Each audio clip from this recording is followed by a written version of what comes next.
Son las 5 de la mañana y yo no he dormido nada, pensando en tu belleza, en loco voy a parar. El insomnio es mi castigo, tu amor será mi alivio. Salut la team Sorare, j'espère que vous allez bien. On se retrouve pour une 36e projection de galerie.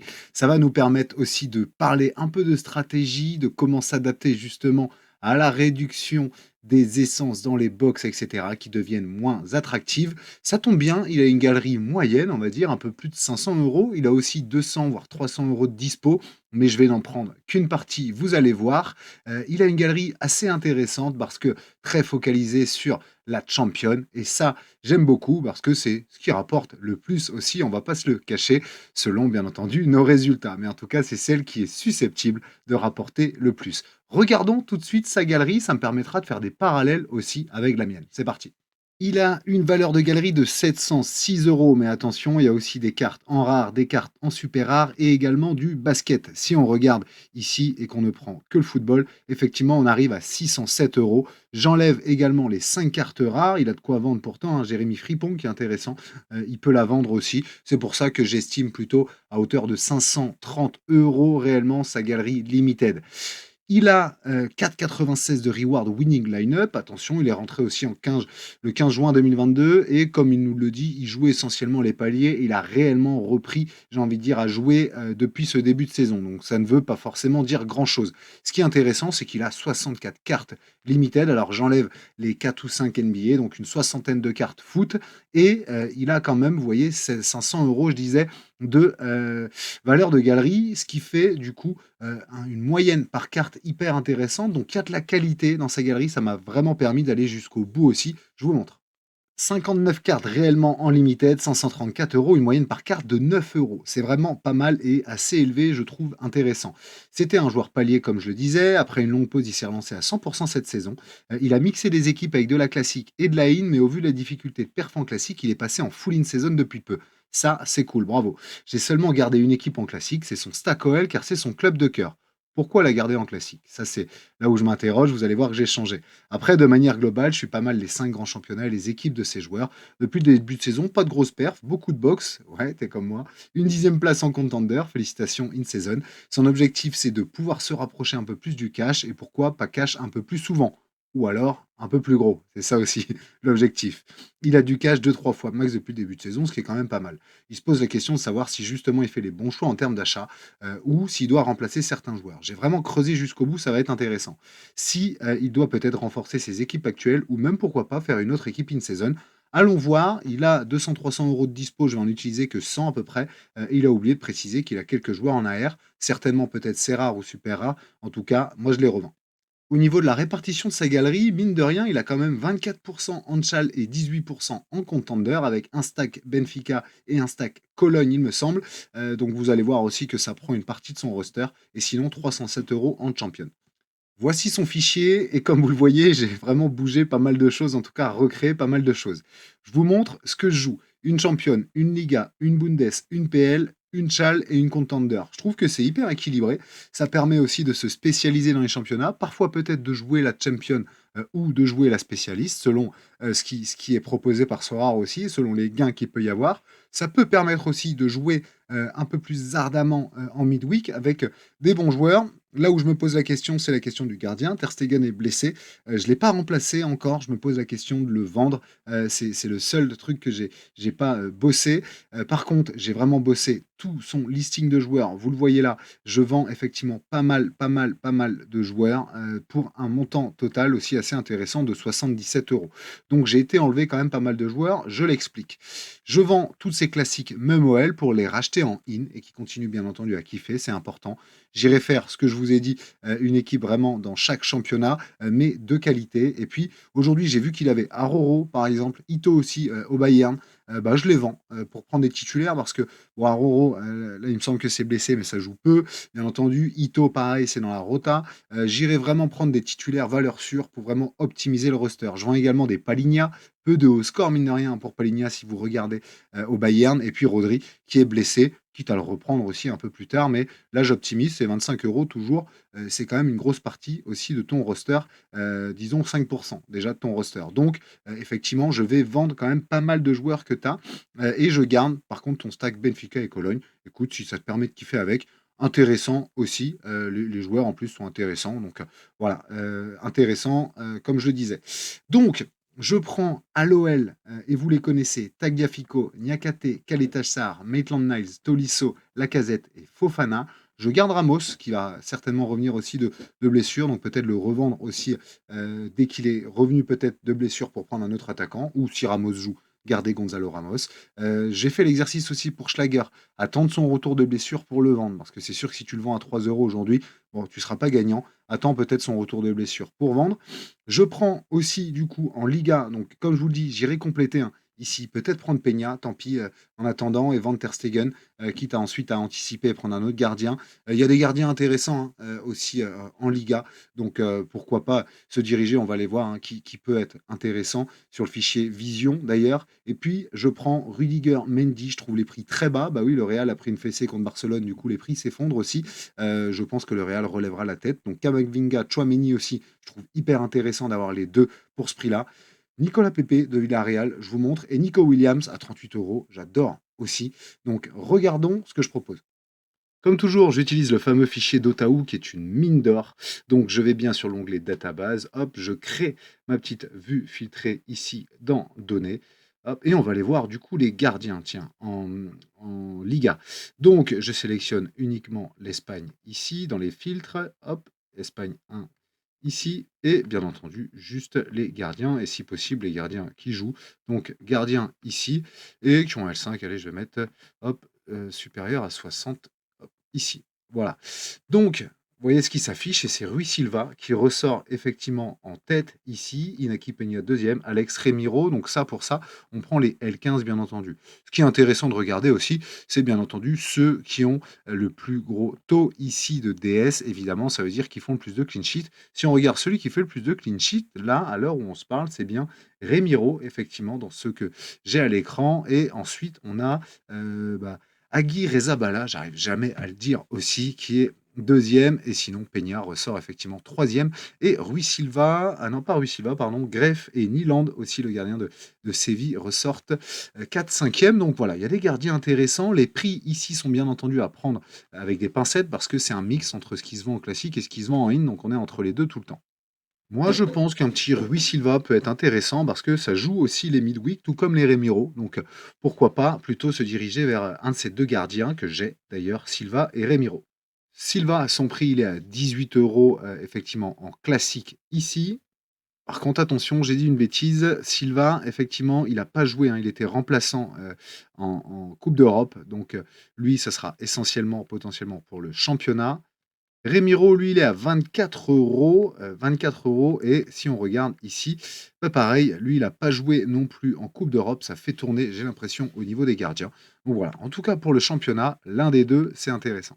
Je vous parlais effectivement de Ferland Mendy. Je trouve qu'à 6 euros, c'est pas mal. Alors, moi, j'aime bien le joueur.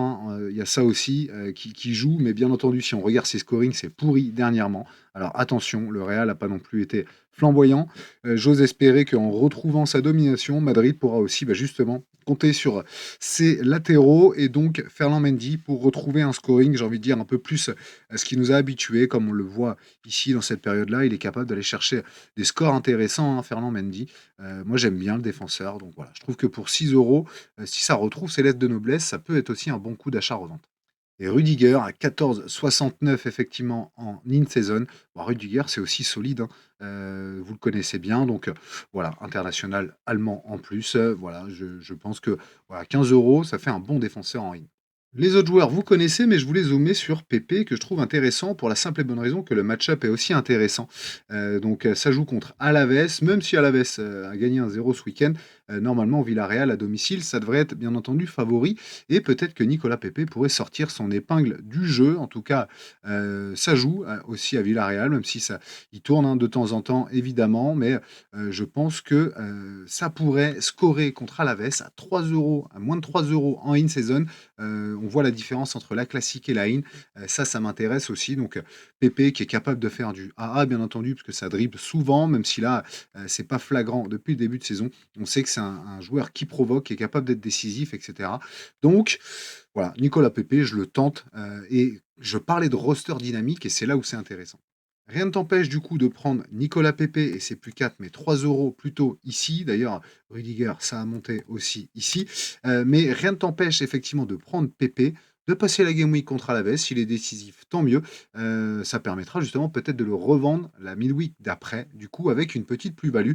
Je trouve que c'est là où Sorare nous pousse effectivement peut-être à être effectivement un peu plus dynamique dans nos rosters, parce que je pense qu'il faut garder bien entendu une assise dans son roster pour pouvoir jouer les midweek et bien entendu les game week de week-end avec de la qualité, en tout cas au niveau de ses joueurs. Et donc c'est pour ça aussi qu'il faut des joueurs assez costauds ou des joueurs qu'on kiffe, comme ton Stag Lyonnais par exemple, qu'il faut garder en in-season du coup. Mais par contre, je pense qu'il faut travailler dans chaque roster et se garder une trésorerie comme ça pour aller chercher et vendre au fur et à mesure en fonction des modes perf et donc analyser les match-ups. Et regardons du coup, grâce au fichier d'Otahu aussi, comment moi je vais procéder. J'ai déjà commencé à aller chercher justement des joueurs intéressants sur les prochaines Game Week en fonction des match-ups. Je vous montre.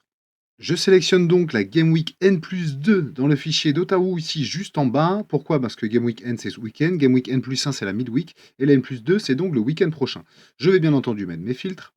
J'ai sélectionné l'Angleterre. Je vais mettre également du coup les défenseurs aussi avec qui jouent donc un L5, un pourcentage de L5 joué supérieur à 60% ici. Et je vais également du coup mettre le poste défenseur. Si on commence par les défenseurs, c'est parti. Ce qu'on voit, c'est que les défenseurs qui ressortent, c'est ceux de Tottenham. Pourquoi? Parce que c'est juste ici, Tottenham reçoit Ipswich dans une semaine. Donc effectivement, gros pourcentage de victoire à 75%, ce qui fait que les défenseurs sont plutôt intéressants. J'ai notamment ciblé Pedro Porro ici que je vois à 17 euros. Regardons. Et lui, effectivement, il est bien à 17 euros en in-season. À voir si ça tourne, c'est le midweek, mais c'est pas ce qui nous intéresse. Nous, ce qui nous intéresse, c'est qu'il joue en championnat. Et je pense qu'en championnat, Pedro Porro, ça peut être en tout cas contre Ipswich un gros scoreur, même avec un score décisif, pourquoi pas avec une passe D, vu qu'il se projette quand même pas mal. Donc peut-être une bonne option de le prendre effectivement à 17 euros, de l'aligner donc, et puis si ça perf, de le revendre la semaine d'après et de continuer comme ça aussi à analyser les match-ups. Donc effectivement, on ne peut pas jouer en midweek quand c'est comme ça avec ce roster-là, parce que du coup, tu vends pendant ta midweek pour racheter du coup pour la game week, week-end suivant. Donc, je pense que c'est quand même une bonne stratégie. D'une, ça fait kiffer, ça fait jouer à soir aussi, ça fait scouter régulièrement, ça apporte du piment. Et puis de deux, ça vous permet d'avoir des joueurs avec d'excellents match-up dans votre roster. Si vous ne pouvez pas vous permettre d'acheter tous les GOAT, ça vous permet en tout cas d'alterner avec des joueurs aux alentours de, si vous gardez aller une centaine d'euros, des joueurs aux alentours de 20, 25, 30 euros, qui sont quand même des super joueurs, et de trouver comme ça des petits bons coups et faire un peu d'achat-revente aussi en même temps. Je trouve cette stratégie intéressante. C'est ce que je suis en train d'essayer de mener de mon côté.